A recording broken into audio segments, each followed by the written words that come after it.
ગુજરાત રાજ્યનું ગૌરવ બની દાહોદની એકમાત્ર દીકરી જેને નેશનલ યુથ આઇકોન તરીકે બિરુદ મેળવ્યું.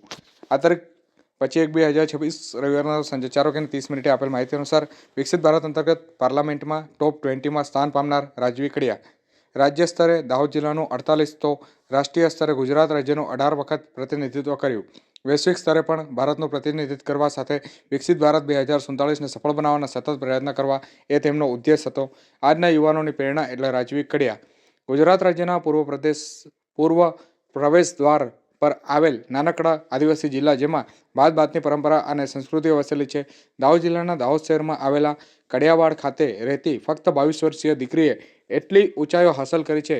પિતા શ્રી કૃષ્ણ સ્વીટમાં નોકરી કરે છે તો માતા રસોઈ કામગીરી કરે છે અને એમની એકમાત્ર દીકરી એટલે રાજવી જે હાલ વાત કરીએ તો ઇતિહાસ અને રાજનીતિ શાસ્ત્રમાં સ્નાતક કરી અને રાજવીએ ધોરણ 5માં જે ધોરણ 1થી 5 RP અગ્રવાલ 6થી 8 હસુબેન ગર્લ્સ પ્રાથમિક શાળા તેમજ બાકીનો અભ્યાસ નવજીવન ગર્લ્સ હાઈસ્કૂલ અને MY હાઈસ્કૂલ ખાતે કર્યો હતો.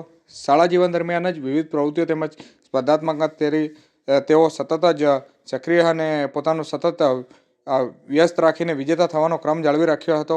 જો કે હાલ રાજ્ય સ્તરે દાહોદ જિલ્લાનું 48 તો રાષ્ટ્રીય સ્તરે ગુજરાત રાજ્યનું 18 વખત પ્રતિનિધિત્વ તેમને કર્યું છે અને ઓછું હોય તે આંતરરાજ્ય સ્તરે પણ સંયુક્ત રાષ્ટ્ર સાથે જોડાઈને વૈશ્વિક મુદ્દાઓ પર બેઠક અને ચર્ચાઓ માટે સક્રિય રહી છે અને બ્રિક્સ શિખર સંમેલનમાં ઓનલાઈન માધ્યમ થકી તેઓએ ભાગ લીધો હતો.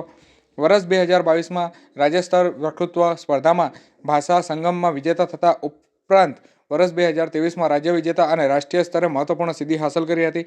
જેને વાત કરીએ તો રાષ્ટ્રીય યુવા સંસદ મહોત્સવમાં પણ રાજ્ય વિજેતા તરીકે ભારતીય સંસદ ભવન દિલ્હી ખાતે સંસદીય વક્તા તરીકે પ્રતિનિધિત્વ કરી મહત્વપૂર્ણ ભૂમિકા ભજવી હતી.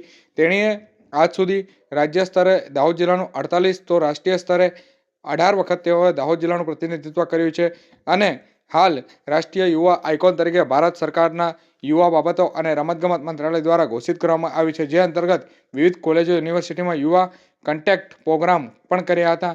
રાષ્ટ્રીય પદયાત્રા જે કરમસદથી કેવડિયા સુધીની હતી તેમાં સ્થાયી પદયાત્રા તરીકે થવા સાથે ભારતના ઉપરાષ્ટ્રપતિ, ગુજરાતના મુખ્યમંત્રી, ગુજરાતના ગવર્નર, યુવા મંત્રીશ્રીના દ્વારા સન્માન પણ કરવામાં આવ્યું હતું.